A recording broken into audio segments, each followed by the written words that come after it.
যেমন একসময় মুক্তিযুদ্ধের 71কে যারা গ্রহণ করতে পারেনি তারা কিন্তু 71-এর বাইরে কথা বলতে চায়।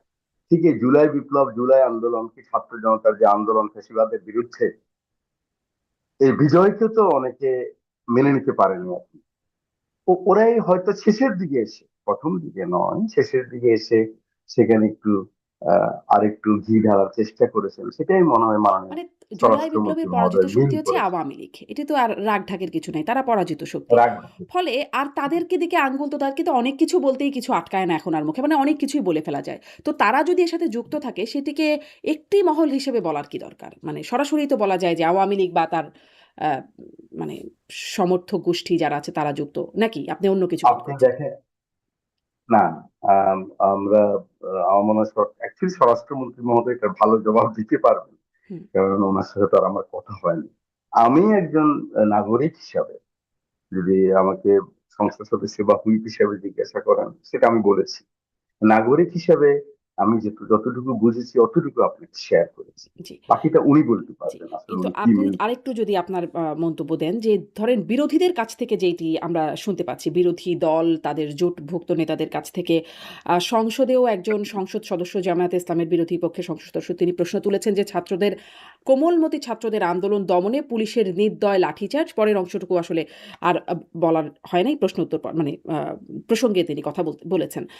আর সংসদ সদস্য হাসনাত আব্দুল্লাহ সংসদের বাইরে বলছেন যে শিক্ষামন্ত্রীকে বলছেন স্ট্যান্ডবাজি, টেন্ডারবাজিতে ওস্তাদ এবং শিক্ষার্থীরা দেখিয়ে দিচ্ছে স্ট্যান্ডবাজি আর চলবে না, দেখিয়ে দিচ্ছে আপনাদের পায়ের তলায় মাটি নেই। নাসিরুদ্দিন পাটোয়ারি বলছেন যে শিক্ষার্থীদের সাথে টাল্টি-বাল্টি করলে প্যাকেট করে লন্ডন পাঠিয়ে দেব। মানে এরকম কথাবার্তা আসছে বিরোধীদের পক্ষ থেকে। আপনার কাছে কি মনে হয় আসলে বিরোধীদের অবস্থান এই আন্দোলন প্রসঙ্গে কেমন? না, আপনি তো জিনিসটাকে এভাবে নিতে হবে, ফ্রিডম অফ স্পিচের জন্যই তো আমরা ফাইট করেছি। এখন ওনারা সংসদ একটা রুলস অফ প্রসিডিউর এবং আর্টিকেলের মধ্যে, আমাদের সংবিধানের মধ্যে সংসদ চলে, হুম, যেটা খুবই সুন্দরভাবে চলছে, নিশ্চয় আপনি লক্ষ্য করেছেন। আমাদের এই সংসদ কিভাবে ছিল সেটাও আপনি দেখেছেন, একদম। আমি ওই আলোচনায় যেতে চাই না। আর বাইরে রাজনীতি, আহ, সেটা তো একটা ব্যাপার আছে সেখানে। অবশ্যই সরকারকে তো রাজনৈতিক ভাবে সবসময় ভুলভ্রান্তি যত কঠিন ভাবে মোকাবেলা করবে, ধরাই দিবে, একটু পরাজিত করবে বাকযুদ্ধে। এটা তো বিরোধী দলের একটা কালচার এবং গণতন্ত্রের কালচার। আমি এটাকে খুব খারাপ ভাবে দেখি না। ওনারা যেভাবে বলে, আবার আমি এটাও তো শুনেছি হাসনাত আব্দুল্লাহ সাহেব যখন দুঃখ প্রকাশ করেছেন, তারপরে উনি একটা বক্তব্য দিয়েছেন 8টার দিকে রাত্রে, সেদিন 14 তারিখ। উনি বলেছেন যে আমরা এই জন্যই জুলাই বিপ্লব করেছি, ভুল করবে দুঃখ প্রকাশ করবে, ভুল করবে স্বীকার করবে। এটাও তো ডেমোক্রেসির সৌন্দর্য। আমি তো এটাকে অন্যভাবে দেখি না, আমি নিশ্চয়ই। পজিটিভলি এখন ধরেন দেখলেই তো সংসদে যেই আমার মনে হয় বক্তব্য, ভালো হয়। জি নিশ্চয়ই আপনি সংসদে অনেক পজিটিভ বক্তব্য আমরা এমনকি আম মানে মাননীয় বিরোধী দলীয় নেতা জামায়াতের আমির তার মুখেও খুব আসলে শুনেছি যে সুন্দরবনের মধু লাগিয়ে রাখবো। ঝাল মরিচ না লাগিয়ে ঠোঁটে সুন্দরবনের মধু লাগানোর কথা তিনি বলেছেন। আপনি তো বারবারই বলেন সংসদে ঐক্যের কথা, আপনার কথা লক্ষ্য করি। ঐক্যের কথা বলেন, মিলেমিশে কাজ করবার কথা বলেন। কিন্তু আবার সংসদের বাইরে যখন এরকম কথা হয়, জামায়াতের আমিরও সংসদে উঠে বলেছেন যে সংসদের বাইরের বক্তব্য বাইরে, ভেতরের বক্তব্য ভেতরে। কিন্তু সাধারণ মানুষ আসলে কোনটিকে গ্রহণ করবে? আসলে ২ দলের অ্যাপ্রোচ কেমন বলে সাধারণ মানুষ গ্রহণ করবে? কোনটা আসলে রিয়াল ফেস? আপনি না, আপনি রিয়েল ফেস যদি বলেন, এটাকে এভাবে মানে ডিটারমাইন করা আমার মনে হয় ঠিক হবে না। কারণ সংসদ, আমি আবার বলি, রুলস অফ প্রসিডিউর এবং সংবিধানের আলোকে সংসদ চলে। সেখানে এটা চলতেছিল না বলেই কিন্তু সংসদটা অকার্যকর হয়েছিল। কিন্তু এখন আপনি দেখেন লাস্ট সেশনে দেখেন মাননীয় বিরোধী দলীয় নেতা যে বক্তব্য রেখেছেন, হুম,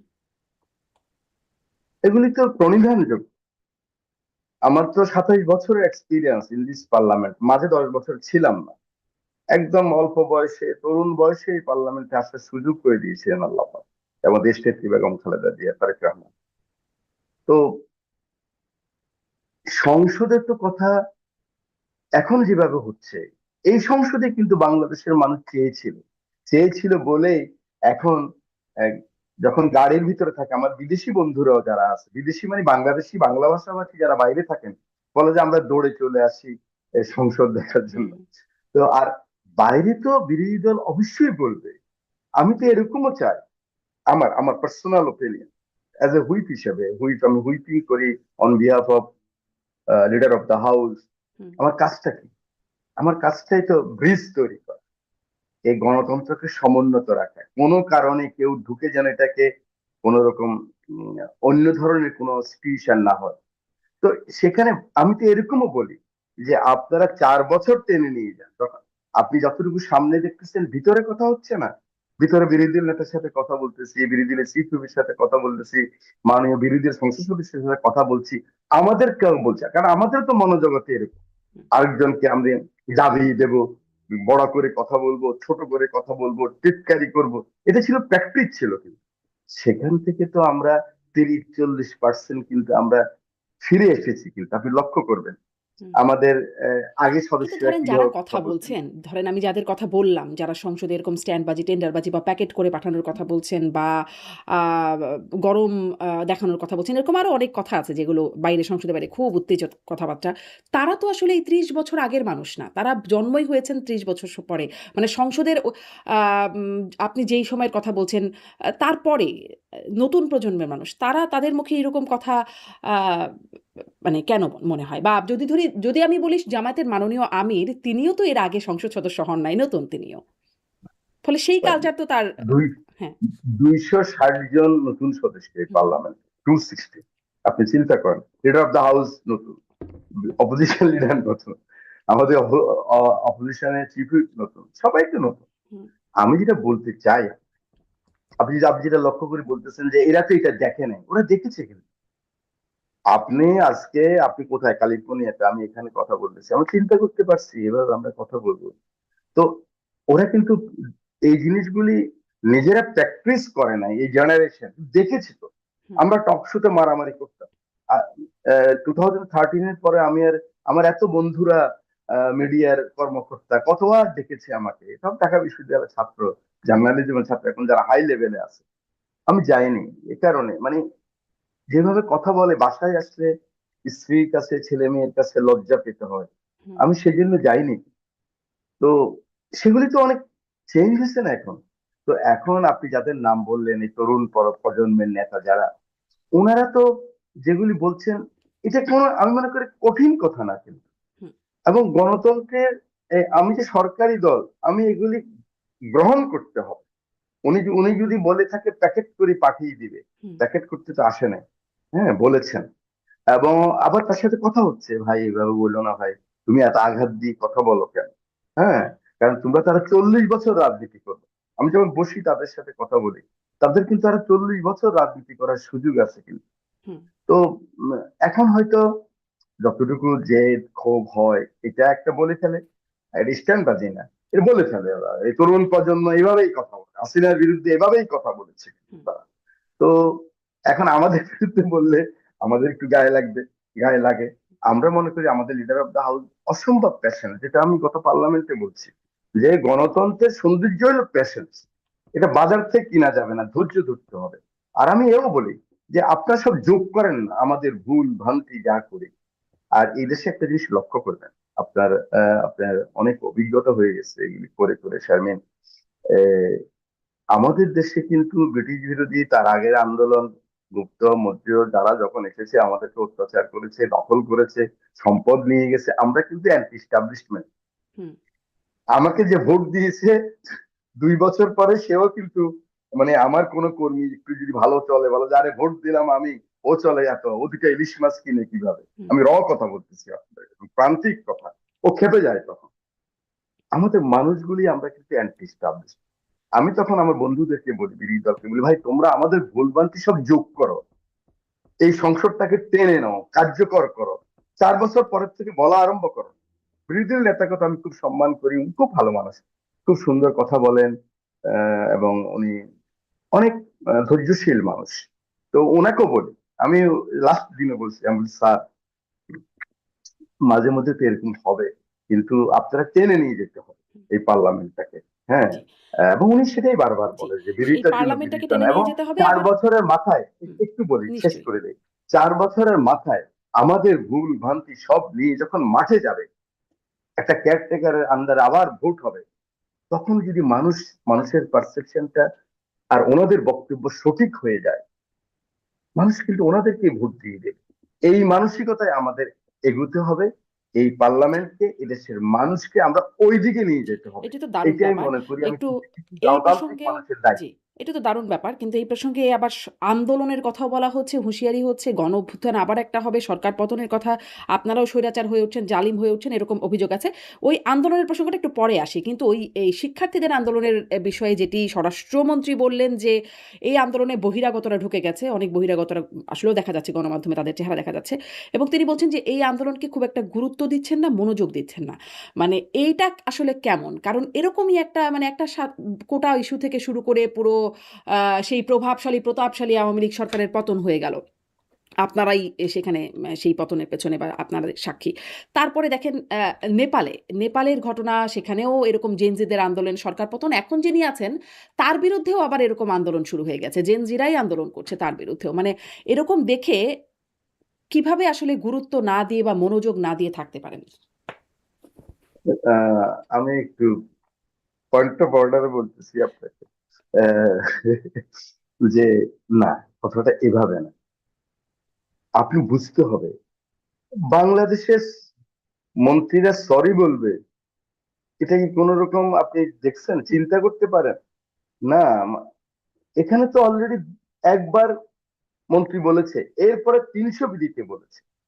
এখন আমি আবার বলছি, মাননীয় স্বরাষ্ট্রমন্ত্রী ওনার পারসেপশন থেকে যেটা বলেছে, উনি হয়তো অন্য ধরনের বুঝাতে চাচ্ছেন। শেষের দিকে যারা এসে এইটাকে মানে ঘোলা পানিতে একটু সুযোগ দিতে চেষ্টা করেছিল, এবং সেটা তো বিরোধী দল বুঝে গেছে, এবং বাংলাদেশের মানুষ এখন বুঝে গেছে যে না, কিন্তু আমরা ক্ষমা চাইতে হবে। আমি যেটা বুঝি, ক্রাউড, আবার বলি ক্রাউড, কোট আনকোট, তার কাছে কোনো লজিক নেই, হুম। তার কাছে কোনো আইন নেই, তার কাছে হলো ইমোশন। ওই ইমোশনকে আপনি অ্যাকনলেজ করতে হবে। এবং ওই ওই ওই ক্রাউডের ওখানে আমি যত ফিলসফি দেব, লজিক দেব, আইন দেব, ওই ক্রাউডটা যদি জনগণের ক্রাউড হয়, মানুষের ক্রাউড হয়, তা ওকে রাজনীতি দিয়েই মোকাবেলা করতে হবে। কিন্তু ধরেন এই যে সেখানে দাবি করলেই অন্য মেনে কোনো নেওয়া, শক্তি দিয়ে। দাবি করলে ক্রাউডের ইমোশন বুঝে আপনারা মেনে নেবেন বা আন্দোলন শক্ত হলে সেটিতে মেনে নেওয়া বা অবস্থানে দুঃখ প্রকাশ করা, তাহলে তো এটা কি একরকমভাবে আন্দোলনকেও উৎসাহিত করবে না? নিশ্চয়ই দুঃখ প্রকাশ করা একটা ভালো সংস্কৃতি। তার সাথে, সাথে এটাও জানতে চাই যে আন্দোলনকেও উৎসাহিত করবে কিনা? ধরেন এই কয়দিনের আন্দোলনে মানুষ ত্যক্ত বিরক্ত একদম। সাধারণ মানুষ হাসপাতালে যেতে পারছে না, তাদের কর্মক্ষেত্রে যাবার ক্ষেত্রে এমনিই জলাবদ্ধতা ইত্যাদি সমস্যা আছে। তার উপরে এটি একদম খুবই মানে বাজে অবস্থা বলে জানতে পারছি। ফলে এটি একরকম আন্দোলনকে উস্কে দেবে না যে সরকারকে একটু দাবি করলে, ক্রাউড করতে পারলেই তো সরকার মানবে? না, আপনি দেখেন, মানে সেলফ কন্ট্রাডিক্টরি হয়ে যাচ্ছে। স্বরাষ্ট্রমন্ত্রী মহোদয় একটু করে যখন বলছে, তখন আবার এটাকে ধরছেন, হুম, বা আরেকজনে ধরবে। আবার যখন আমি বলবো যে যে ক্রাউডকে অ্যাকনলেজ করতে হবে, হ্যাঁ, আমি অ্যাড্রেস করতে হবে, আমি বলছি যে সব দাবি মেনে নিতে হবে কেন, অ্যাড্রেস করতে হবে। ওটাকে হালকা ভাবে দেখা যাবে ক্রাউড। ওটা বোঝাবার চেষ্টা করছি। ওটাকে অ্যাকনলেজ করতে হবে, করে সমাধানের চেষ্টা। আর সবসময় সমাধান কিন্তু দুই ভাবে হয়, উপরে নিচে দুই ভাবে হয়। এবং মোটিভেশনটা হলো মেইন। সেখানে তো অন্যরা চাইবে, অপশক্তি সবসময় থাকে। আমি ওটাকে এনে এই কারণে পারি নাই, এই কারণে পারি নাই, এটা বললে হবে না। ওগুলো এক্সকিউজ, লেম এক্সকিউজ হোক আর জেনুইন এক্সকিউজ হোক, হুম। ওটাকে আমি মাথায় নিলে হবে না। আমি যখন একটা মুভমেন্ট হবে, যতটুকু ন্যায়সঙ্গত, অতটুকুকে আমি মেনে নিই। আমি মনে করি এটা। এর বাইরে অন্যায় কিছু তো মানা যাবে না, যেটা দেশের ক্ষতি হবে, রাষ্ট্রের। আমার ব্যক্তির ক্ষতি হলে অসুবিধা নেই, কিন্তু যদি আমি বুঝি রাষ্ট্রের ক্ষতি হবে, এখন আসলে কি ছাত্রদের করবেন? পরীক্ষা আন্দোলনটা তো থামলো না। মানে আন্দোলনটা তো যে থেমে গেল তা তো না। এখনো মানুষের ভোগান্তি হচ্ছে আন্দোলনকারীদের জন্য। শিক্ষার্থীরাও ভোগান্তিতে আছে মানে আন্দোলন করছে বিধায়। ফলে মানে সমাধান কি? এখন আপনার গতকালকে থেকে তো আন্দোলন তো পর্যায়ে নেই। হুম। আমি কি দেশের বিভিন্ন এখনো জায়গায় লক্ষ্য দেখলাম করছেন? শিক্ষার্থীরা জড়ো হচ্ছে, তারা আন্দোলন করছে। ও ঝড় হচ্ছে, ওটা 13 তারিখের পরীক্ষা আবার বন্ধ করতে চাচ্ছে। মানে 13 তারিখ যেটা হচ্ছে, হুম, বলে ওটাও বন্ধ করে দাও, আবার দাও, আবার পরীক্ষা নেই। আপনি বুঝতে হবে, একটা অস্থিরতা তো আছে। হ্যাঁ, মানে ইয়াংদের মধ্যে। আর শোনেন একটা জিনিস, খুব হালকা হয়ে যাবে তবুও বলি, আমরা যখন স্কুলে পড়তাম, বৃষ্টি হলে রেনির ভালো ছাত্র, যে আমার রুল নম্বর, তখন তো রুল নম্বর হুম, একটা, আর ওটা আমার বোনের এক ছিল, আমার দুই ছিল, আমরা একই ক্লাসে পড়তাম বা একটু নিচে। রেনি ডে হলে ছুটি হবে, আমিও চাই ছুটি হবে, ভালো ছাত্র যে। মানে ঘন্টা বাজায় দিল একদিন দুষ্টামি করে, এপ্রিল ফুলের দিন, হুম। 1 এপ্রিল, এপ্রিল ফুল ছিল। ঘন্টা বাজায় দিল, সব হুড়মুড় করি আমরা স্কুল থেকে বের হয়ে গেলাম। হেবি মজা কিন্তু এটা। কথাটা বুঝলেন না?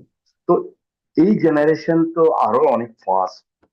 তারা উম, মানে যে কোনো কথাই তাদের মনের ভিতরে রিয়েক্ট করে। তো এগুলি আমরা ওইভাবে এই চ্যালেঞ্জ গুলি আস্তে আস্তে, আমরা 3 মাস 4 মাসের সরকার, মন্ত্রী মহোদয়রা তো আমরা আগের মানসিকতার অনেকেই, এটার সাথে কপ আপ করতে হবে। এই সেন্টিমেন্ট কপ আপ করে, যেমন আপনারা ডিজিটাল ডিজিটাল যখন পদ্ধতি আসলো, ডিজিটাল আইন হলো না, আরো নতুন নতুন আইন করতেছে না, আপনি কথা বলতেছেন এইভাবে, আপনাকে দেখাই দিল আরেক ভাবে, এআই দিয়ে আরেকটা করে দিল, শারমিন বললো একটা করলো হুম। একটা, সেজন্য তো নতুন নতুন আইন হচ্ছে। আমি মনে করি আমাদেরকে পরিশোধিত করতে, এই যে নিউ জেনারেশনের সাথে, আপনি নেপালের কথা বললেন, দেখেন কত বড় ঘটনা ঘটে গেল, আবার এখন ওখানে হুম। বিপ্লব চাচ্ছে, ওখানে চেঞ্জ চাচ্ছে। এগুলি হবে, এগুলির জন্য আমরা ওই ডিজিটাল যেরকম আইন হচ্ছে, আমরা এরকম নিজেদেরকে তৈরি করে নিতে হবে, যে পরিবেশ পরিস্থিতিতে কথাবার্তায় চলনে বলনে সততায় নিষ্ঠায় আমরা নিজেদেরকেই তৈরি করে নিতে হবে। এই জেনারেশন, এই রাষ্ট্রের যে মালিক যারা, তাদের সাথে জি। এবার একটু আসি বিরোধী দলের সেই যে আন্দোলনের হুমকি, হুঁশিয়ারি দিচ্ছেন, সরকার পতনের কথাও বলছেন, ওই যে প্যাকেট করার কথা তো আছেই সাথে, এরকম ধরনের কথা বলছেন। মাননীয় আমির সাহেব তিনিও বলছেন যে স্বৈরাচার হয়ে ওঠা বা জালিম হয়ে ওঠার যে বার্তাটা দিচ্ছেন। আপনাদের বিরুদ্ধে যে মূল অভিযোগ মানে বিএনপি বা সরকারের বিরুদ্ধে যে মূল অভিযোগ সেটি হচ্ছে আ গণভোটের রায় না মানা। সংবিধান সংস্কার পরিষদ সেই গণভোটের রায় অনুযায়ী হবার কথা আপনারা আ করলেন না। মানে মাননীয় স্বরাষ্ট্রমন্ত্রী সংসদে বললেন যে তখন আসলে নির্বাচনের স্বার্থে নির্বাচনটা যেন হওয়া যায় সেজন্য অনেক কিছুই মেনে নিতে হয়েছে বা করতে হয়েছে। এখন আসলে নির্বাচন হয়ে গেছে, আপনারা মানে 2/3 এরও বেশি মেজরিটিতে সরকারে চলে এসেছেন। এখন আ মানছি না বা এরকম একটা অবস্থানে যাওয়া, সংস্কার পরিষদ না করা, এটিকে যদি বলি আপনারা পল্টি নিচ্ছেন, ভুল বলা হবে? আপনি বলতে পারেন, আপনার তো বলার রাইট আছে, কিন্তু আমি কি বলি শুনুন।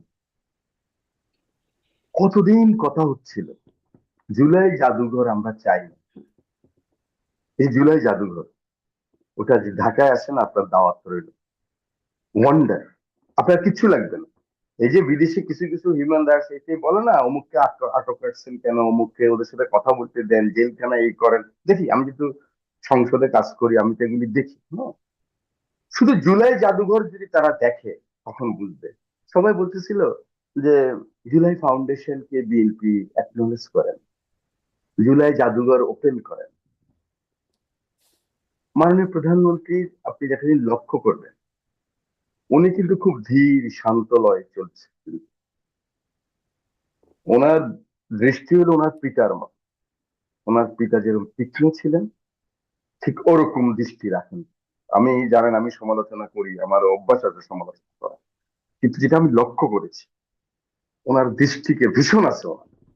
মানে 6 মাস পরে, 1 বছর পরে, অনেকে উনি বলে না, উনি বলছে যে আই হ্যাভ এ প্ল্যান, অনেক কথা বলে। কিন্তু আমি তো ওনার সাথে দীর্ঘদিন কাজ করেছি। উনি যখন বিদেশে ছিলেন তখনও আন্ডারগ্রাউন্ড কাজ করেছি। অ্যাকচুয়ালি উনি অনেক আগে থেকে সাজাচ্ছেন, আপনি লক্ষ্য করেন না? এই যে উনি 27 দফা সংস্কার প্রস্তাব দিল 22 সালে, তখন তো আমরা সংস্কার করবো মানে রাষ্ট্র, জনগণের দায়িত্ব পেলে রাষ্ট্র পরিচালনা করার, তখন এটা করবো। এটা চিন্তা করা যায়? ঘরে থাকতে পারি না, বাড়িতে থাকতে পারি না, 2 মাস নিজের স্ত্রী ছেলে মেয়ের সাথে দেখা হয় না, কিন্তু তারেক রহমান বলছিলেন যে হবে। আপনি বিশ্বাস করুন, লন্ডনে আমার সাথে দেখা হলো 23 সালের পরে, 28শে অক্টোবর যেটা হলো, এরপরে। তো আমাকে উনি প্রশ্ন করলেন, এরকম বসে রয়েছে, কফি খাচ্ছি, মাসে তুমি তো কোনো অফিস টফিস ছিল না, মানে রেস্টুরেন্টে কফি শপে বসে, উনি কোনো নিজে কোনো অফিসও নেন। তো আমাকে প্রশ্ন করলেন হঠাৎ করে, আচ্ছা বলেন তো, আমাকে উনি এমপি সাহেব বলতেন তখন, আমি তো এমপি না তখন, হুম। তারপরও বলতেন এমপি সাহেব। এমপি সাহেব, বলেন তো, আওয়ামী লীগের যদি কখনো পতন হয়, এই যে গোপন কথা বলে দিলাম আপনার কাছে, যদি পতন হয়, হুম। তাহলে আওয়ামী লীগের হাল ধরবে কে? বিশ্বাস করেন আমি হুম। হুম। বুঝতেছিলাম না একদম। মানে উনি আমার থেকে 1.5-2 ফিট দূরে। আমি বলি কি বলে, মানে আমি ওই নাটকের ফ্রিজ শট হয়ে যায় না, হুম। এরকম, ঠিক এরকম হয়ে গেছে। 10 সেকেন্ড উনি বলতেছে, এমপি সাহেব বুঝেন নাই? আমি বলছি হ্যাঁ বুঝছি।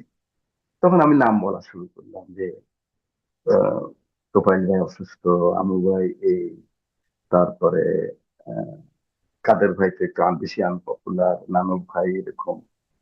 হ্যাঁ।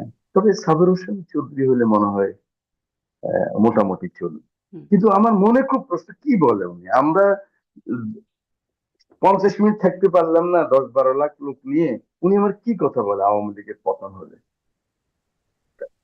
এক্সাম্পলটা এই জন্য দিলাম, ওনার বিশ্বাস ছিল আওয়ামী লীগের পতন হবে, সেই জন্য উনি 27 দফা সংস্কার প্রস্তাব দিচ্ছে। এটাকে আবার সবার সাথে, এই জমাতেও ছিল, বিরোধী দল ছিল, ওনারা অনুরোধে 31 দফা সংস্কার প্রস্তাব হলো। কথাটা এই কারণে বললাম যে উনি খুব ধীর শান্ত লয়ে উনি উনি চলছেন। হয়তো ওনার কিন্তু মেকআপ হয়ে গেছে, যেটা দরকার এই জেনারেশনের সাথে, এই দেশের সাথে, এটা উনি কিন্তু নিজের রপ্ত হয়ে গেছে। আমরা এখন ওনাকে ফলো করতে হবে। উনি কি বলে, কি চায়, আমরা যারা আছি এমপি মন্ত্রী, আমাদের অসংখ্য নেতা কর্মী, আমরা ওটা ফলো করতে পারলে আপনি দেখবেন যে 1 বছরের মধ্যে আমরা, মানুষের যে আকাঙ্ক্ষা, আকাঙ্ক্ষা তো পূরণ হবে না ভাই 50 বছরের কিন্তু এই আমি যেই প্রশ্নটা করছিলাম, মনোজগতে। আপনি খুব দারুণ কিছু কথা বললেন। এগুলো নিয়েও আমার আরো কিছু জানবার ইচ্ছা তৈরি হলো। কিন্তু ওই যেই প্রশ্নটা করছিলাম সেটা একটু শেষ করি। যে বিরোধী দল তো বলছে গণভোটের রায় বাস্তবায়ন। সেই গণভোটের রায় বাস্তবায়নের ক্ষেত্রে কিছু সুনির্দিষ্ট জায়গায় যে সংবিধান সংস্কার পরিষদ গঠন, আপনারা সংবিধান সংশোধনী কমিটি করেছেন, তারা সেটি বয়কট করে গেল। আ এই জায়গাটা মেটাবেন কি করে? আপনি হুইপ হিসেবে আপনি ব্রিজ তৈরির কাজের কথা বলছেন, মেটাবেন কি করে? তারা তো রাস্তায় আন্দোলনের কথা বলছে। না, ঠিক আছে, ওনারা ওনারা যা চাচ্ছে, আমরা দেখেন, আমরা জুলাই ডিক্লারেশনে সবাই সাইন করছি না, হুম, এই দক্ষিণ প্লাজাতে হুম, হুম, আমরা সাইন করেছি। জুলাই সনদে নোট অফ ডিসেন্ট ওনারাও দিচ্ছে, ওনারা 12টার মতো দিচ্ছে হুম। নোট অফ ডিসেন্ট, এনসিপি জমা টমা সবাই মিলে আমরা নোট অফ ডিসেন্ট দিচ্ছি, তারপরে জুলাই সনদ সাইন হয়েছে। আমরা সেটাই একদম আমরা ওটা ওটা ফলো করেই চলি। আর যে কথা বলতেছিলাম, এই যে ওই ওই ওই জন্য প্রসঙ্গটা টানছিলাম। এখন দেখেন জুলাই জাদুঘর কিন্তু 5ই আগস্ট হুম। মাননীয় প্রধানমন্ত্রী উদ্বোধন করেন। জুলাই ফাউন্ডেশন বললো যে যা করা দরকার সবই করা হবে, কিন্তু এটা নিয়ে তো গত 8 মাস 10 মাস এবং সরকার 4 মাস, বিরোধী দল তো বলছে ওরা জুলাই ফাউন্ডেশন চায় না, ওরা জুলাই ইয়ে চায় না। আমি সে কারণে বললাম যে জুলাই সংস্কার পরিষদ, যেটা আমি বিশ্বাস করেন, আমি অনেস্টলি বলতেছি, আমি নিজেই জানি না এই যে আমার সংস্কার পরিষদ দুটা ওত নিতে হবে। হুম। সারাদিন রাজনীতি করলাম, এটা জানি না, কিন্তু আমি নিজেই জানি না। যখন ঢাকাতে গ্রাম থেকে আসলাম, আগের দিন আসে পরের দিন ওতে গেলাম, বলো যে এরকম দুটা শপথ করতে হবে, কে বলে যে এরকম ই করছে, এটা তো একটা অর্ডিন্যান্স হচ্ছে, কি করতে হবে এখন? তিন কর্তব্য বিমূল। তো এটা তো ইন্টেরিয়ম গভর্নমেন্ট পরে করেছে, এই যে সংস্কার পরিষদের ওট নেওয়া, এটা নিয়ে কিন্তু একদম মূল এ পর্যন্ত দ্বন্দ্বটা ঠিক হয়েছে। ছিল। কিন্তু ঝামেলাটা তো সেখানে যখন মানে বর্তমান প্রধানমন্ত্রী নির্বাচনী জনসমাবেশে তিনি বললেন গণভোটের পক্ষে হ্যাঁ, হ্যাঁ ভোট দিন। তাহলে মানে তারপরে আর বুঝি নাই মানে সে অনেকেই পর্যন্ত বোঝে ঠিক না আছে বিষয়টা। তো? কিন্তু জি, বলবেন। না, খুবই কনফিউজ জিনিসটা। গণভোটের যে, গণভোট কি? জুলাই সনদের উপরে গণভোট হয়েছে, এবং এখানে যে এই যে জুলাই সংস্কার পরিষদ, যেটা অতীতে সংবিধান বলতেছেন, সংস্কার পরিষদ, হ্যাঁ। ব্রিটিশ পক্ষের কথা বলতেছে না ওনারা, এখন দেখেন ওনারা বিপদে পড়ছে বিরোধী দল। আমি শুধু আমার কথা বললে হবে না। এই যে আপনি যে বললেন যে সংবিধান, সংবিধান সংস্কার পরিষদ। সংবিধান না, সংস্কার কমিটি যেটা হচ্ছে, হ্যাঁ, হ্যাঁ। সেই কমিটিতে ওনারা নাম দিল না হুম, কেন? হুম। আমি যদি ন্যায়ভাবে বলতে চাই, ন্যায়পালের মতো বলতে চাই, ওনাদের তো বিপদ, ওনারা দুটো ওত করছে, আমরা একটা ওত করছি। আমি এখন যেটা বুঝি, আপনি যে বলছেন যে ব্রিজ তৈরি করবেন, আমরা যদি ওনাদের ডিজায়ারটা করে ফেলি, ওনারা যদি, আমরা এখনো বলতেছি ওনারা আসা যেন জয়েন করে, দেখুক না। আমরা যে জুলাই সনদে যা চেয়েছিলাম, বা ওনাদের যেটা ডিজায়ার, ভাই 100% সংস্কার রিফর্ম আপনি এক গভর্নমেন্ট দিয়ে করতে চান কেন? আর বিএনপি যে 31 দফা সংস্কার প্রস্তাব দিচ্ছে তার ম্যানিফেস্ট, এটা করলে আর কিছু থাকবে না বাংলাদেশ। আসলে অনেক অনেক সময় হয় কি, পলিটিক্যাল কতগুলি ব্যাপার থাকে, যে আমি বলেছি আমি এটা থেকে হুম। সরে গেলে কি হয়, আপনি মনে করেন আপনি বলেছেন যে সরে গেলে কোনো রাজনৈতিক ক্ষতি হয় কিনা, কিন্তু আমি একজন সাধারণ কর্মী হিসাবে রাজনীতি, সারা জীবনে তো প্রান্তিক রাজনীতি করেছি, আমি বলি ক্ষতি হয় না হুম। পিছনে সরে গেলে। এবং ইগো না রেখে মানুষ যখন বোঝে যে না, মানুষের জন্য পিছনে সরে গেছে, সারেন্ডার করছে, মানুষ আরো তার পক্ষে আসে, আমার মনে হয় এগুলো সমাধান হবে যখনই দেখবেন যে কিন্তু বিএনপি কিন্তু এই সমাধান তো হবেই। সংস্কারগুলি কিন্তু করা। তারা তো প্রতারণার কথা বলছে যে আপনারা হ্যাঁ বলে ক্ষমতায় গেলেন, এখন বলছেন না। ফলে আপনাদের বিরুদ্ধে সরাসরি প্রতারক হিসেবে বলছে। এখন আপনি কদম্বিনী মরিয়া প্রমাণ করেছে সে মরে, তো আগে মরে না। হুম, তো এটা যখন হয়ে যাবে তখন দেখবেন এই প্রতারণার কারণে এগুলো থাকবে না, এগুলিকে এত হাইলাইট করা যাবে না। আচ্ছা। প্রতারক বলছে, আমাদের প্রতারণা যে করে সে প্রতারক। তা আমি যদি সরকার, আমি এটা মেনে নিলাম, মেনে নিয়ে ভালো কাজটা করে দেই না, হুম, ওর ডিজায়ের মতো কাজ, বাংলাদেশের মানুষের আকাঙ্ক্ষার যে জুলাই, হুম। সেই জুলাইয়ের সংস্কার নাহিদ যদি ইসলাম আমরা করে বলছেন ফেলি, একেবারে হুবহু ভোটের রায় যেটা আছে সেটা মানতে হবে, আপনাদের মানে নোট অফ ডিসেন্ট সহ মানলে হবে না। ওনার দায়িত্ব তো বলা, হুম, ওনার দায়িত্ব এরকম বলা, ঠিকই আছে, জি। ওনার দায়িত্ব এরকম বলা। নাহিদ ইসলামের বা আমার আমার কোলেস্টেরল সব ঠিক আছে, হুম, হুম, লিপিড প্রোফাইল ঠিক আছে, সব ঠিক থাকে, ব্যালেন্স থাকে, হুম, নিজের শরীরও তো থাকে না। আমার প্রিয় নাহিদ আহ, উম, এরকম উনি তো ওনার স্ট্যান্ড থেকে কথা বলতেছে, জিনিসটা আপনাকে বুঝতে হবে। একবারে নাহিদ ইসলাম এটা বলেছে বলে, আমাকে প্রতারক বলেছে বলে আমি একদম নাহিদ ইসলামের আর দুইটা কথা বলে দেব, না, নাহিদ ইসলাম এটা তো। বলেছে বলে আপনি বলবেন তা না, মানে আপনারা বলেছিলেন বলে আপনাদের কথা থেকেই আপনাদেরকে জিজ্ঞাসা করছি, আপনারা কি আমরা যা বলেছিলেন আর তা বলেছি, এখন কি বলছেন। আমার নেতা তারেক রহমান গণভোটের পক্ষে বলেছে, আমরা আমরা অনেক বেশি জুলাইয়ের পক্ষে, ওটা আপনি কর্মে প্রমাণ পাবেন। আচ্ছা। যখন সংবিধান সংশোধন হবে তখন দেখবেন যে খুব, তখনও কথা হবে, এই হয় নাই, সেই হয় নাই, জি। দাড়ি হয় নাই, সেমি, বিরোধী দল পলিটিক্স করতে হবে, তো ও কি নিয়ে পলিটিক্স করবে? আমার ভুল ভ্রান্তি নিয়ে তো পলিটিক্স করবে। মানুষের যদি সবই আমি মানুষের মতো করতে পারি, তাহলে তো আমি 90% ভোট পেয়ে যাব। এটা তো হয় না, এটা হবেও না, আমার একসাথে করা আচ্ছা, ফলে সম্ভবও বিরোধী হবে না। দলকে সুযোগ দিচ্ছেন যে এই বিষয়ে রাজনীতি না, করার জন্য। সুযোগ না, উনি সুযোগ নিবে।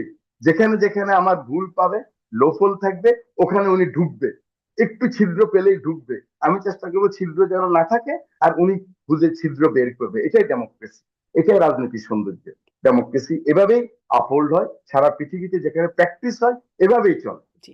আপনি দেখেন, আপনি যেখানে থাকেন সেখানে ফ্রেন্ডশিপ, ছেলে মেয়ের বন্ধুত্ব, এগুলি কোনো ব্যাপার না কিন্তু। হুম। কিন্তু দেখেন, প্রেসিডেন্ট যদি একটা গার্লফ্রেন্ড থাকে কি অবস্থা হয়, সিনেটরের গার্লফ্রেন্ড যদি থাকে কি অবস্থা হয়। তো এটাই নিয়ম, আরেকজন ধরে আর কি। এই ধরাধরি চলবে ভাই রাজনীতিতে, এবং ডেমোক্রেসি এটাই সৌন্দর্য। আমরা এটা নেওয়ার মতো ক্ষমতা আমার লিডার অফ দা আচ্ছা। হাউসের আছে। আপনি হি আপনার সেই এনজয়। সেই তারেক রহমানের সাথে লন্ডনের সেই কথোপকথন, সেখান থেকে একটু খুবই ইন্টারেস্টিং কথোপকথন বলছিলেন আপনি যে আওয়ামী লীগের হাল কে ধরবে? আওয়ামী লীগ তো এখন নিষিদ্ধ অবস্থায়, তাদের কর্মকাণ্ড নিষিদ্ধ অবস্থায় আছে। মানে আপনারা কি আসলে ভাবেন, ভেতরে, ভেতরে কোনো রকম ভাবনা আছে যে আওয়ামী লীগের হাল আসলে অন্য কারো ধরা উচিত? এই দল প্রসঙ্গে আপনাদের কি এখন কোনো ভাবনা আছে? নাকি সেই তখনই সেই ভাবনা শেষ?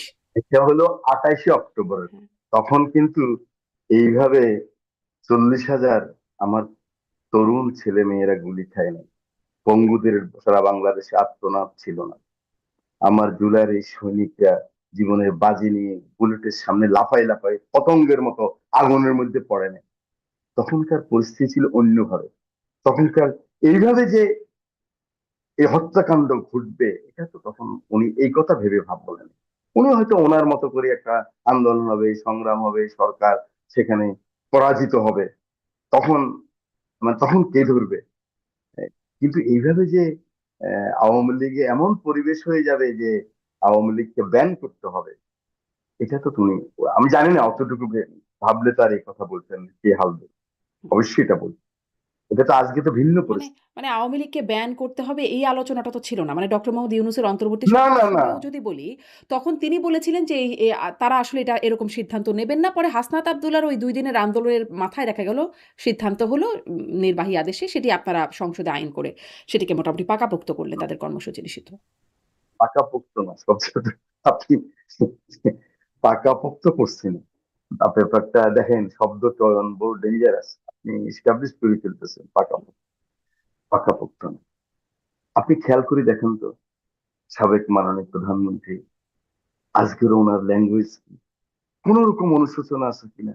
একজন লোক, আমার বহু বন্ধু বান্ধব আওয়ামী লীগে, হুম, বুঝছেন, এই আমি অন এয়ার বলতেছি, বহু বন্ধু বান্ধব, ওনার এমপি ছিলেন, মন্ত্রী। আমি তো একটু লো প্রোফাইলের মানুষ, রাজনীতিতে আমি কঠিন, আমি ন্যাশনালিস্ট, আমি ইস্পাত কঠিন আমার সিদ্ধান্ত, কিন্তু আমি বন্ধুত্বে আমি আবার খুবই সফট। এটা আমি আমার বন্ধুর জন্য আমি যে কোনো কাজ করতে পারি, বন্ধুর জুতার ফিতা বেঁধে দিতে পারি, এটা আমার আমার ডিএনএ এর মধ্যে, আমার বাবাও এরকম ছিল। হুম। কিন্তু একজন লোক আমি বিশ্বাস করেন আমি পাইনি এখন। আমি যাদেরকে নার্সিং করছি এরকম বহু বন্ধু বান্ধব আছে আমার আওয়ামী লীগ, বড় বড় নেতা হয়ে গেছে, একজনের কোনো রিটেনমেন্ট, একটু দুঃখ নেই, একটু কষ্ট নাই, রিয়ারোপের জন্য নাই। এই যে 5 বছরের মেয়েটা খেলতেছিল, একটা গুলি আসি পড়ে মারা গেল, বাবা বুঝেও নাই মারা গেছে কিনা। একজন সৈনিক, একজন পুলিশ, সে বললো যে মাননীয় স্বরাষ্ট্রমন্ত্রী, কয়টা গুলি লাগে একটা একটা ছেলেকে মারতে, কয়টা গুলি লাগে? একটু ডিপেন্ডেন্স নাই আমাদের। ওনাদেরকে আসলে কিভাবে ওনারা, যতই মুখে কথা বলুক না, বাংলাদেশের মানুষকে কোনোদিন আর গ্রহণ করবে না। যদি আমরা সরকারি দল, বিরোধী দল, আমরা জাতীয় স্বার্থে একমত, আমাদের স্বাধীনতা, সার্বভৌমত্ব, আমাদের রাজনীতি, আমাদের গণতন্ত্রের জন্য আমরা একমত থাকি, হাজার ফাইট করব। হুম। আপনি কি মনে করেন কিন্তু আপনি যখন কি মনে করেন আপনি একজন মানে ঝানু রাজনীতিবিদ হিসেবে আপনি কি মনে করেন যে মানে জানো না, শে শেখ হাসিনা ধরেন বা আওয়ামী লীগ বারবার ক্ষমতায় এসেছে, ক্ষমতায় না আসলে বিরোধী দলে থেকেছে, এরকম তাদের একটা ভোট ব্যাংক আছে। সেটি কি এখন আম শেষ হয়ে গেছে? তাদের ভোটার সমর্থকরা কি না, ফুরিয়ে গেছে? না, শেষ হবে না।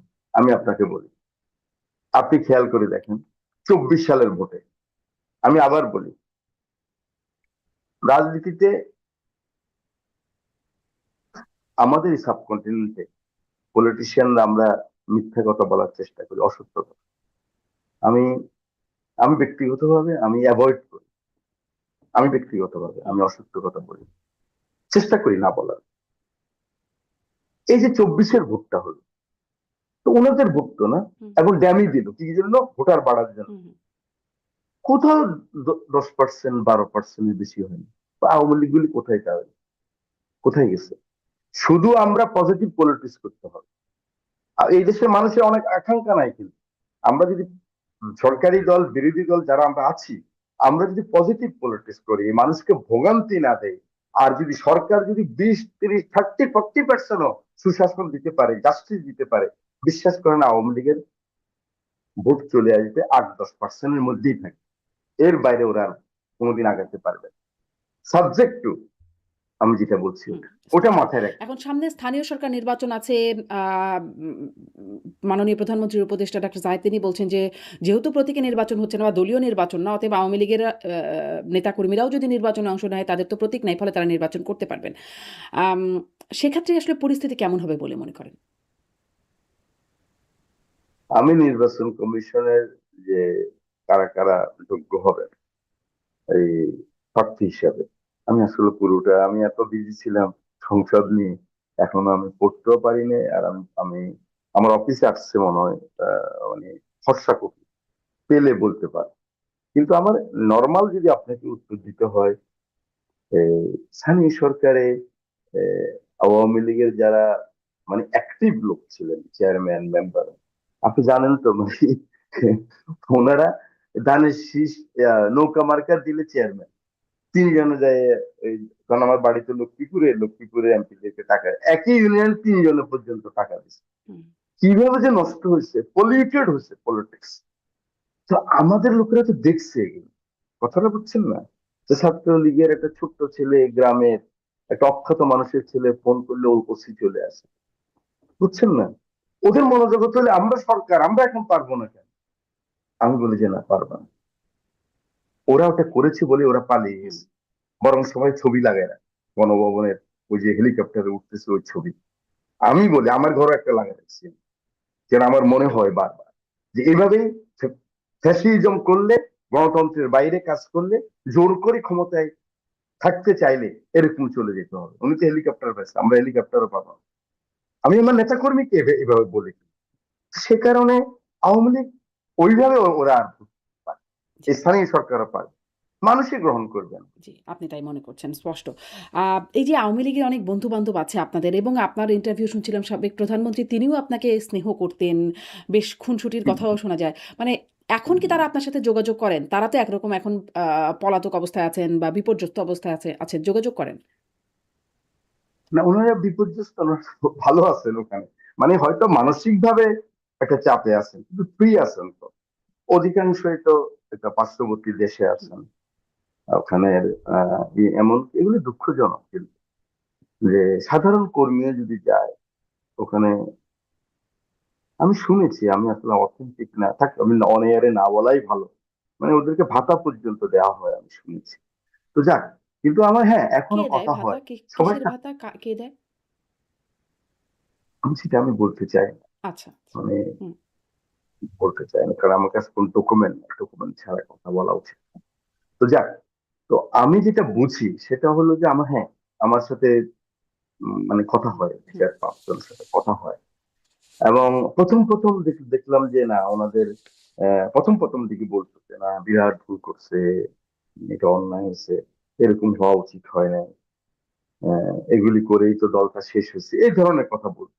এই জোর করে কিন্তু ওরা নিজেরাই বলতো 71 সালে যদি মেজরিটি পাওয়ার পরে যদি 70 সালে নির্বাচনে যদি একে ছেড়ে দিত, শেখ মুজিবুর রহমানকে, মুরব্বী শেখ মুজিবুর রহমানকে যদি ক্ষমতা দিত, তাহলে তো এত এত কিছু হতো না। ডেমোক্রেসির জন্য তো একটা যুদ্ধ হচ্ছে। ডেমোক্রেসির যে রায়, সে রায়কে মানা নেই বলে আমাদের নেত্রী কেন এরকম করলো বলতো, কিন্তু এখন আর বলে না। এখন ওদেরও কেউ কেউ দেখেছি স্টেটমেন্ট করে, ডিসেম্বরে আসবো, এই আসবো, সেই আসবো, ডক্টর ইউনূসকে বকে। তারপরে বিএনপি জামাত আবার বলা শুরু করছে আগের মতো, বিএনপি জামাত। যত এগুলি বলবে এই দেশের মানুষ তত ঐক্যবদ্ধ হবে। এই যে আমি মাঝে ডিসেম্বরে মধ্যে আসবে, বকাঝকা এই করি, যে ডিসেম্বরে খুশি হই। আসবে, আপনারা আসলে সত্যিকার অর্থে কি চান? ডিসেম্বরে মানে আসলে তাদের একটা আইনি প্রক্রিয়া আছে। সেটা তো আছে আইনি প্রক্রিয়া। আসুক না, আবার একটা আমি চাই বাস্তবতা উনি আছে। আসুক না। নেতা, কর্মী, সমর্থক একটা। আপনারা আসলে কি মনে করেন পরিস্থিতি কেমন হবে? আপনারা আসলে সত্যিকারের কি চান? আসুক, এটা ফিরে আসুক? নাকি আসলে যেখানে আছে সেখানে না না, থাকুক? উনি তো উনি তো দিল্লিতে আছেন, হুম, ঠিক আছে না? হুম, আমরা তো বারবার বলছি আপনি পাঠান, উনি উনি উনি ট্রায়াল ফেস করুক। উনি তো খালি ইন্টারন্যাশনাল অ্যাডভোকেট নিয়ে আসুক, অ্যাটর্নি নিয়ে আসুক, ফেস করুক না উনি। এটাই তো নিয়ম, ফেস করুক উনি। তাহলে জিনিসটা মীমাংসা হয়ে যাক। ওখানে থাইকা এই কথা বইলা উত্তপ্ত কইরা এই কইরা, এই দেখেন নিরীহ একবার সব নেতা কর্মী ছেড়ে চলে গেছে। কিছু নেতা কর্মী তো আছে এখনো দেরিতে, আছে না?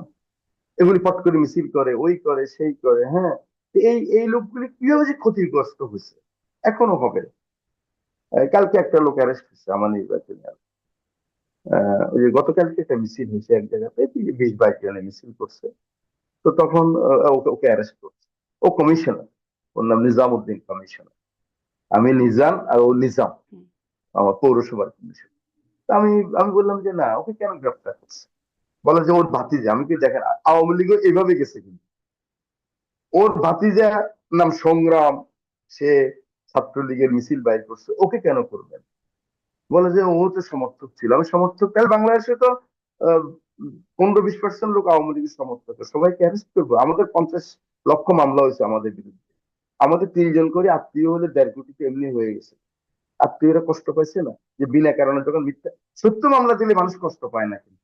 আপনার ভাইটাকে যদি একটা মিথ্যা মামলা দেয় দিন, আপনি কিন্তু ওখানে থেকে কষ্ট পাবেন। ইভেন কি আপনি ন্যাশনালিস্ট হলে কষ্ট পাবেন। আমি বলছি এগুলি করবেন না, রাত্রে ছেড়ে দেওয়া হয়েছে।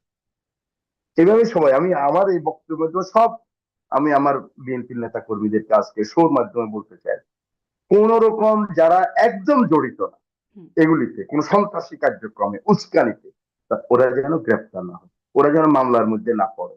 তাহলে কি হবে জানেন? দলটা ভারী হবে, এই অন্যায়ের দলটা ভারী হবে। এই রাজনীতি কিন্তু মাথার ভিতরে আনে। এভাবেই কিন্তু আওয়ামী লীগকে জোর করে না, মানুষের মন থেকে উঠাই নিয়ে আসতে হবে। মুসলিম লীগ মানুষের মন থেকে উঠে গেছে না, হুম। একটু সময় নিতে হবে। সরকারি দল বিরোধী দল ব্যালেন্স করে, প্রপার পলিটিক্স করে, মানুষকে সুশাসন দিয়া এবং জাতীয় ঐক্যমত, হুম। আমাদেরকে কিন্তু ফেলে দেওয়ার মুসলিম লীগকে তো হাজারবার এরকম চেষ্টা। নিষিদ্ধ করতে হয় না। মানে আওয়ামী লীগের কার্যক্রম নিষিদ্ধ করে রাখা তো, মুসলিম লীগ তো এমনিই উঠে গেল মানুষের মন থেকে। সেই সুযোগটা না দিয়ে মানে তাদেরকে কার্যক্রম নিষিদ্ধ করে রাখাটা আপনি যৌক্তিকতা কতটা? আপনি ফাইয়াজের আম্মাকে কি বলবেন বলেন? আবু সৈয়দের আম্মাকে, ফাইয়াজি ধানমন্ডি, হুম। এই মহিলা প্রত্যেক দিন আসতো, ছেলে জোর করে আসতেছে, রেসিডেন্সিয়াল স্কুলের ছাত্র। আপনি কি বলবেন বলেন? এই যে বিভৎসতা হচ্ছে, মুসলিম ধরেন লীগ কি এটা করেছে মানে বলেন? মুক্তিযুদ্ধের শহীদ যারা আছেন তাদের মুসলিম পরিবারকে কি লীগের লোক বলেছেন? রাজাকারও হয়নি, আপনি জানেন? মুসলিম লীগের লোক রাজাকারও হয়নি, শান্তি কমিটি হয়েছে। হুম, আপনি খবর নেন, আপনি উইকিপিডিয়াতে যান, ওরা রাজাকারও হয়নি, খুব কম। ওরা এগুলি করে নাই। কিন্তু ওনারা যেটা করেছেন, আপনি দেখেন, শাহাবুদ্দিন সাহেবকে না ধরেন শুভেচ্ছা, আপনারা যাদেরকে ধন্যবাদ জোটের জানাই নাই। জোটে জোটসঙ্গী হিসেবে ছিলেন একটা সময়, তাদেরকে তো আপনারাই বলেন যে তারা মুক্তিযুদ্ধে তাদের ভূমিকা কী ছিল। সেই বিষয়ে সংসদেও বলেছেন, সংসদের বাইরে মাননীয় প্রধানমন্ত্রীও বলেছেন। অ্যা ফলে তারা যদি ভ্যালিডিটি পায় রাজনীতিতে, সেই সময়ের গণহত্যার সাথে সম্পৃক্ততার অভিযোগ আপনারাই তোলেন, তারপরে যদি তারা ভ্যালিডিটি পায়, তাহলে এখানে মানে এটা একটা দ্বিচারিতা হয় না? না, এই জেনারেশনের, শুনেন, আমি আপনাকে ওই জন্য বললাম, আপনি বলছেন যে প্রটেক্ট করে লন্ডন পাঠাই দিবে, ওই করবে, এগুলি রাজনীতি। তো এই জেনারেশনে কেউ কি রাজাকার আছে নাকি? দেখেন তো আপনি, কিভাবে শিশির থাকবে? মনির রাজাকার? হুম, আপনি বলেন শিশির মনির রাজাকার? ওই এমপি হয়ে আসতে পারে, ও তো এমপি আসতে আর পার্লামেন্ট আরো ভালো হতো। শিশির মনিরকে চিনেছেন তো না? নিশ্চয়ই, নিশ্চয়ই। আমার সাথে পরিচয়, বিশ্বাস করেন আমার সাথে পরিচয় নেই। হুম, মানে কোনোদিন সামনাসামনি দেখা হয় না। সত্যকে সত্য বলতে হবে। তো এই ধরনের কত ছেলে বেরিয়ে আসছে এই জেনারেশন, ওদেরকে আপনি রাজাকার বইলা, ওই ওই ওই দল করে বলে আপনি ছোট করে ফেলবে, হবে? হয় না, না না, এগুলি। আমরা না। এটা আসলে দেশটা সংসদেও করেছে সংসদ সদস্যরা, আপনার দলের সংসদ সদস্যরা, সংসদের খুবই বাইরে তো কম। করেনি। আপনি আপনি দেখেন খুবই কম।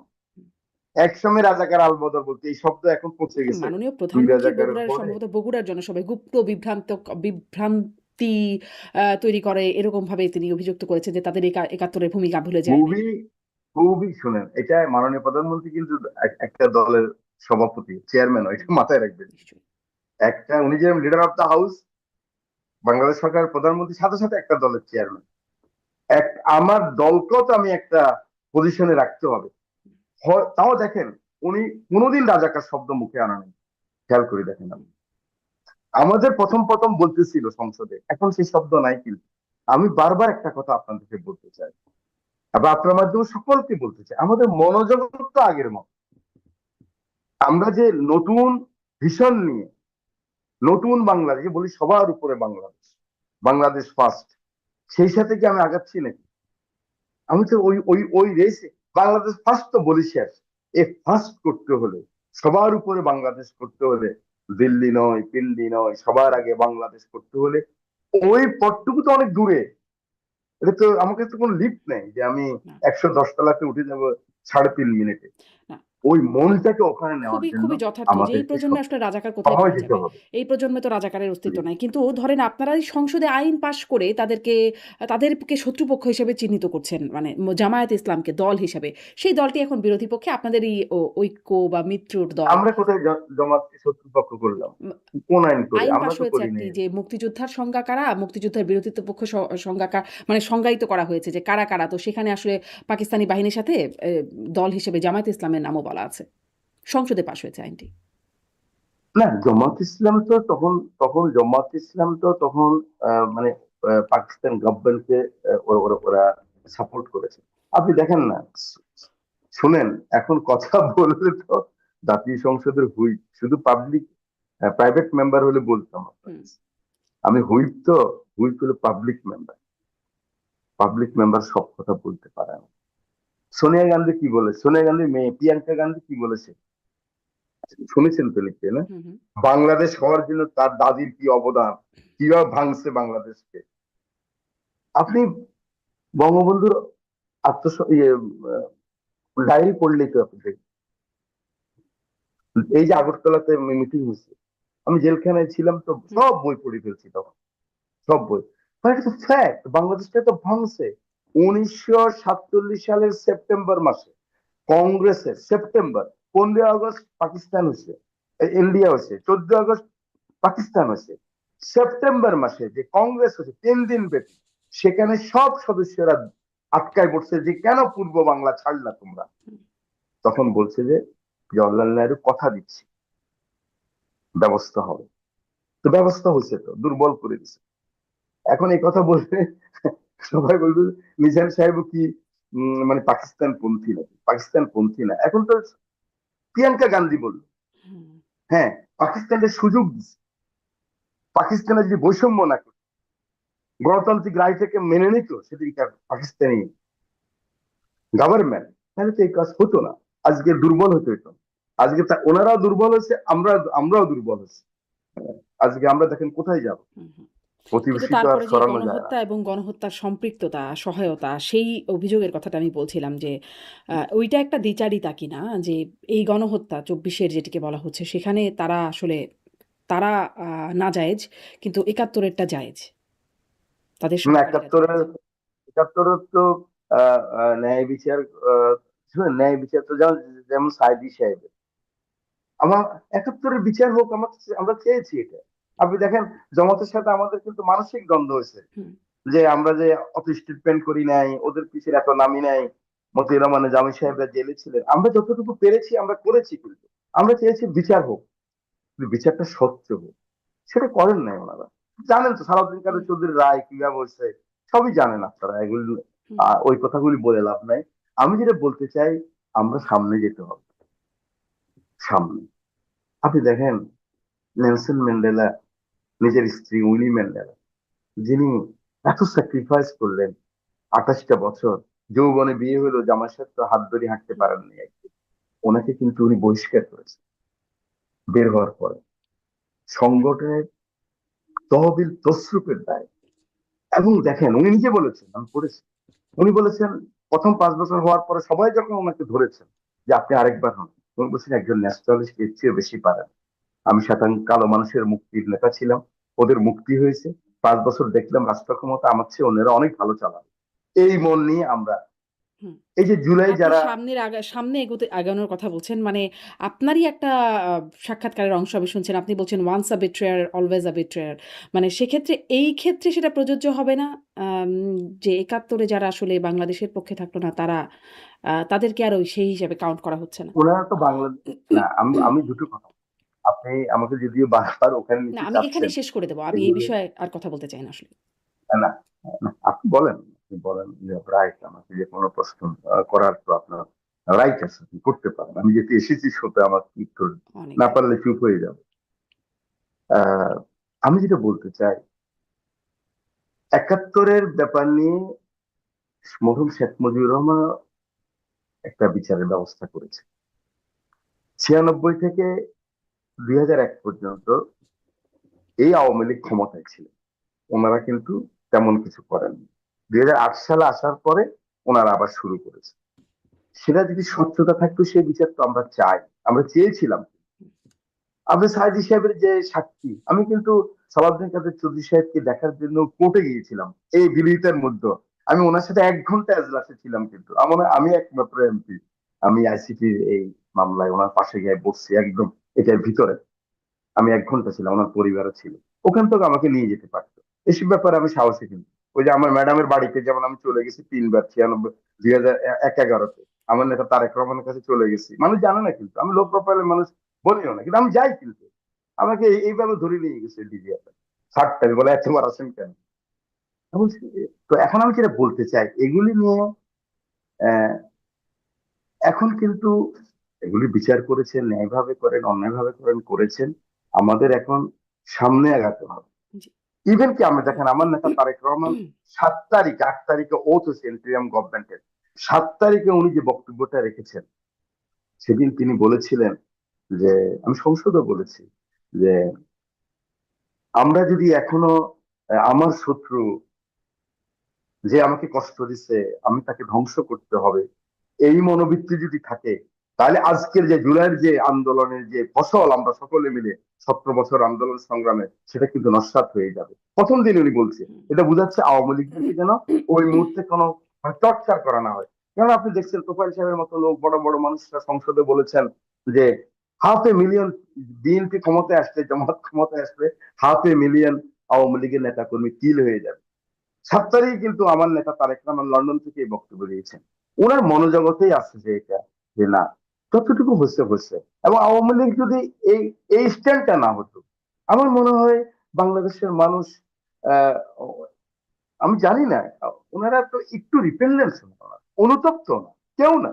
হুম, তো আমি যেটা মনে করি যে সেটা আমাদের এখন যে এই আহ, বারবার এই পিছনে না গিয়ে, হুম। বিরাট জেনারেশন, আমরা জি। 3-4 সামনে জেনারেশন আগানোর কথা পার হয়ে আপনি চলে বলছেন। আসছি। সেই সামনে আগানোর জায়গায় আমরা যদি এখন আরেকটা সামনে প্রশ্ন দেখি। করি, মানে ওই মুক্তিযুদ্ধ বা এই ২৪ এর অভ্যুত্থানের বাইরে ওই আপনার সেই বক্তব্য, "ওয়ান্স আ বিট্রেয়ার, অলওয়েজ আ বিট্রেয়ার।"